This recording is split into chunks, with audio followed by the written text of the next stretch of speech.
Papacheck up ka sa September 20. Oh, ito yung panggastos mo sa September 20. 2,000. Ang sunod, October 20. Ah, check up mo uli, October 20. Nanay, nakikinig kayo? Opo. Ang sunod, November 20.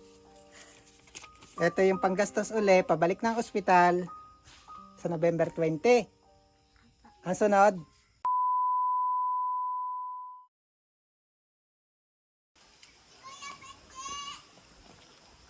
Lala, madulas.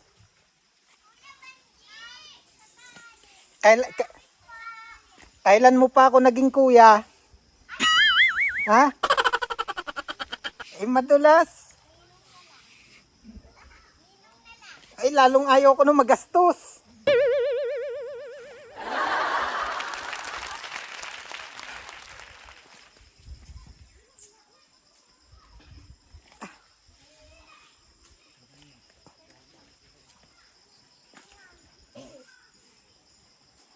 Lala, ang dulas ng daan mo.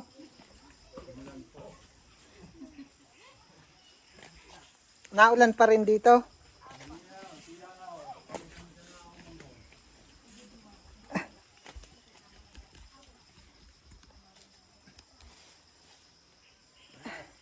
Hello. Hello, hello, hello. Hello. Hello. Ano ang tawag sa kupit mo? Ha? Coconut cut. Ay, bata. Anong ginagawa mo? Aba, hindi namamansin ito. Busy. Huy! Hindi ka nata namamansin. Abay, busy. Hindi namamansin. Kumusta kayo? Ano po? Anong ginagawa mo, Super Lala? Nawa po ng Panginoon Diyos sa kanya. Sinong dinodrawing mo? Wala. Sila kasi. Ha? Hindi. Ano yan? Upo ka nga, upo. Dito ka mo pa. Dito. Upo ka dun. Alam mo nakakaroon yung kabayo. Ayos na pa naman ngayon. Parang sigla ka ngayon patingin. Ba, gumanda ng isang paligo. Pataya. Wala naman. Kumusta tatay? Ay, ito po, mabuti na mo. Ayos na po naman na rin. Nailabas namin ng maayos. Asan pa si Nanay Malo? Ha? Malaw! Yan, sisilipin ko muna. Pabot nga ang sinelas ko. Maglalabag. Sisilipin ko ang ginagawa ni Nanay Malo. Anong ginagawa mo, Nanay Malo? Naglalaba po. Nakikita mo ba yung ginagawa mo? Opo. Sabagay, walang pinagkaiba, no? Opo. Madilim pa rin. Lagay pong gabi sa mata ko. Walang araw. Wala po. Kaunti. Paano mo nakikitang madumi? Di po kawan. Tinatensya mo na lang talaga. Pinakapa po yung doon. Kausapin mo yung damit. Sabihin mo pag may dumi. Sasabihin pa, ano? Sabihin mo sa damit. Pag may dumi, sasabihin mo. Dito muna tayo, Nanay Malo. Sige pa. Iwanan mo muna yan. Hindi naman aalis yan.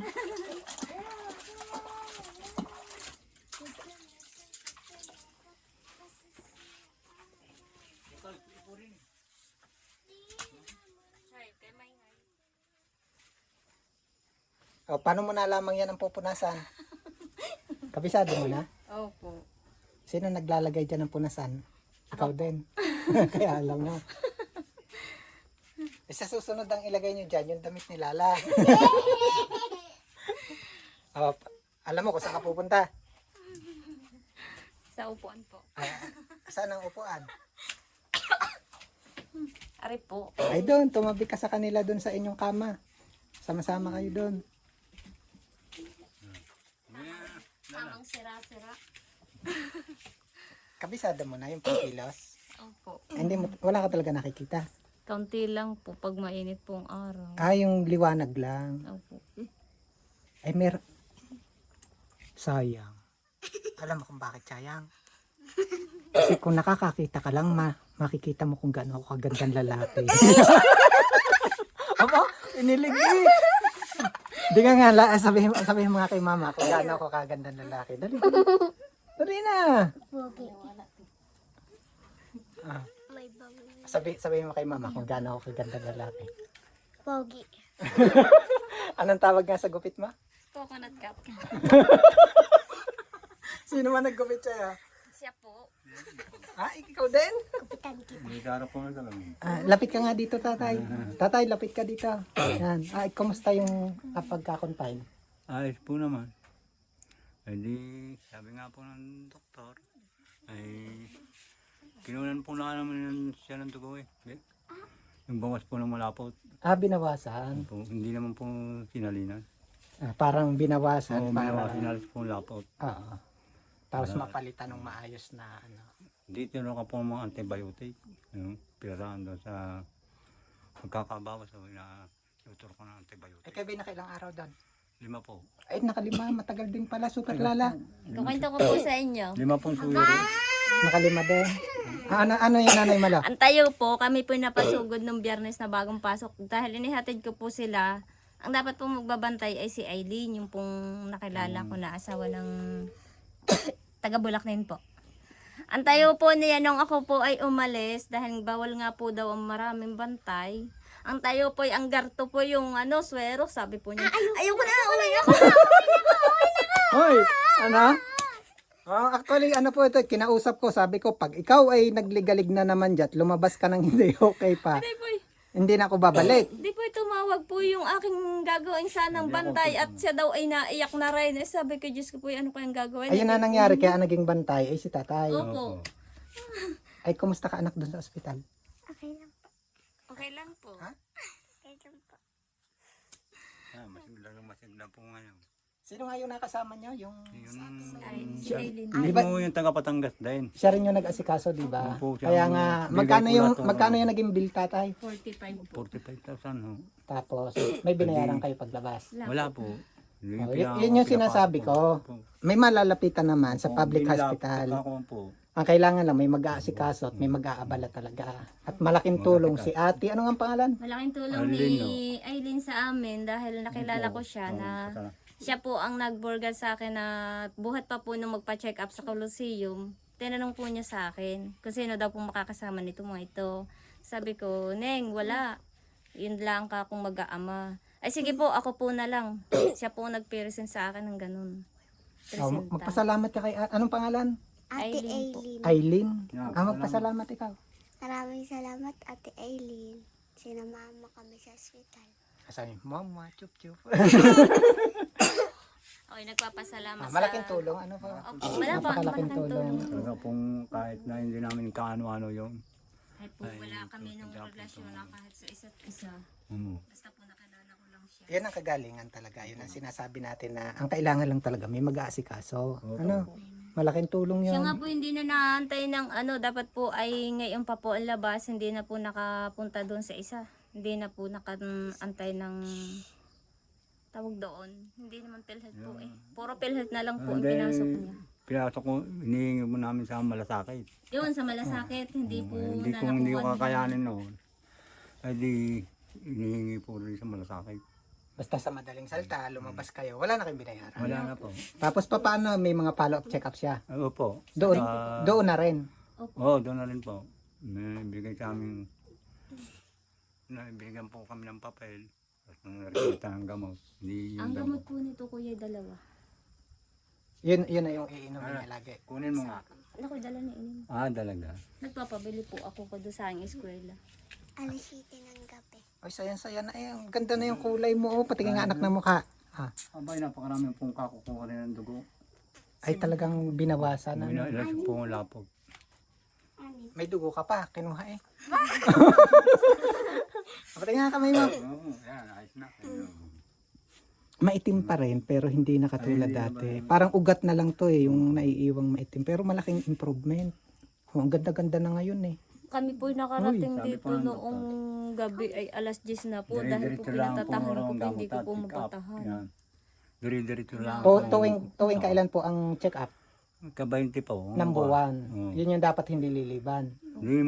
Ngayon ho, ka-20, titikapin uli yan. Tapos may iniinom pang gamot. Opo. Yun. Ay, may pamasahe ka sa 20. Maglalakad ka na naman.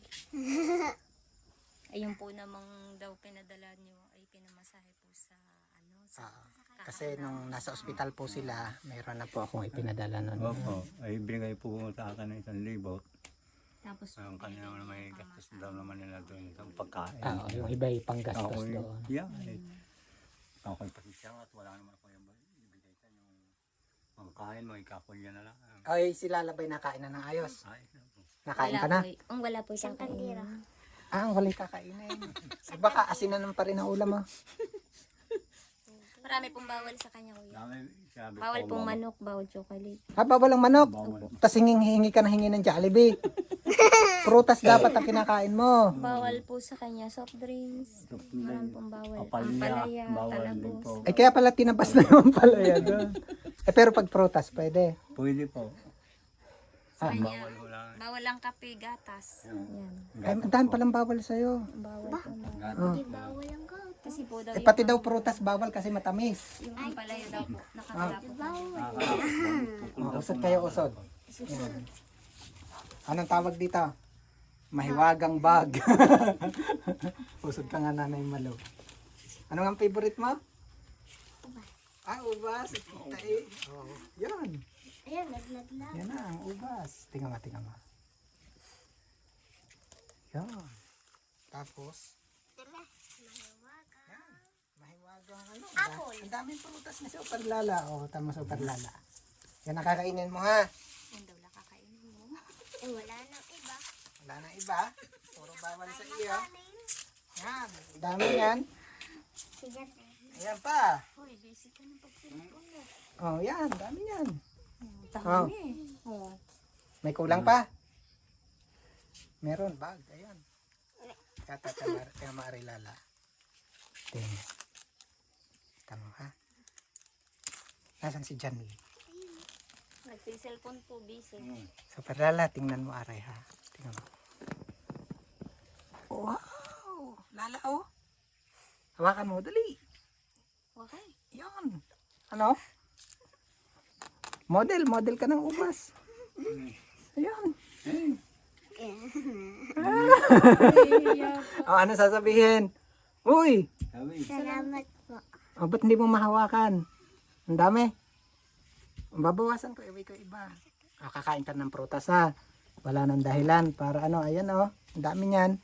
Ang check up uli ay sa 20 ng buwan. Ha? Anong September 20. Opo. Tapos ang sunod, October 20. Ibig sabihin, tuwing 20. Ganun ang kamay. Papacheck up ka sa September 20. Ito yung panggastos mo sa September 20. 2,000. Ha? Sigurado makakapunta sa September 20. Sigurado po. Ang sunod, October 20. Check up mo uli, October 20. Nanay, nakikinig kayo? Opo. Ang sunod, November 20. Ito yung panggastos uli, pabalik ng ospital sa November 20. Ang sunod, December 20. Hindi ko na alam. Wala na. Ito yung Nanay Marilo, tatay. Ito po yung natira noong nasa ospital kayo. Mula dun, ako po yung nanawagan para kay Lala. So, ito anak yung natira. Ito ay 7,000. Ito yung natira. Yung iba niyan, yung ipinadala ko sa inyo. Yung iba, ito, ibinili rin ng iyong prutas. Ha? Masisiguro na ha? Wala nang dahilan. Baka mamaya sasabihin nyo na naman. Wala na naman pamasahe. Ay, po, talaga pong ipapacheck up ko lagi. Puga po nang ayaw ko na pong maulit yung kanyang katayuan na halos din na po makausap. Pero alam ko naman may nautang kayo. Di bayaran nyo muna ha? And then tuloy-tuloy anak ang pagdarasal. Sana may kasunod. Kasi alam ko syempre may mga gamot ka pa. Tapos baka mamaya may kailangan uling gawin sa ospital. So, Sana naman marami. sana meron pa rin. Marami pa rin. Marami pang makatulong dahil kita naman po nila ang kalagayan namin na ang asawa ko naman nagtatrabaho. Tapos nakakarami na nga magtrabaho yung aking binata. Kahit pa paano nagtatrabaho. Tapos ilan nga ang anak niya? Tapos 5 po. 5 po. Tag-ulan ngayon, diga? Taglamig. Huwag nang dadagdagan. Tawa. Hindi na po dadagdagan. Lala, sabihin mo kay mama, wag nang dadagdagan ha. Delikado, taglamig. Hindi, biro lang yun, Nanay Malo ha. Opo. po. Ay, Ako pag, pa pag naman. kinagalit siya, Ari, bahala ka. Hindi naman po. Hindi nga, di bahala na kayo kasi ganun ka-importante yung follow-up check-up. Ako ano man yung natanggap natin ngayon ay di, sabi ko nga, di ba lagi ko sinasabi, isipin natin walang kasunod. Gamitin kung ilaan para dun sa mga susunod pang pangangailangan. Ano? Tapos itong ubas anak, bantayan mo, itingnan mo nakarami na ito. Magte-thank you muna tayo. Thank you tayo sa nagbigay ha. Kasi si Kuya Benji, wala naman talaga ako na ibibigay. Nung naka-confine po sila, so nanawagan ako sa mga kababayan natin. Maraming salamat po sa kaagad na pagtugon kay Sir Felipe Baligod, 5,000, kay Ma'am Jen, 500, and kay Ma'am Alika Bivar Verdan, 4,300. And yung 300 po doon ay galing po kay Sir Manuel Manalo. Maraming salamat. So, yun po yung natira mula doon sa ipinadala ko nung nasa ospital po sila. And also yung ibinili natin ng prutas, yun po yung natira, yung ibinigay ko po kay Super Lala. Yay! Ano nga? Yay! Abo? Sayang-sayang. Saya po ngayon. Makakapag-tiktok ka Tingnan na. ng ate niya, maganda pa raw ang labi kaysa kanya. Ay, sadyang maganda ito kaysa sa atin niya. Ano nga? Sasabihin labi lang.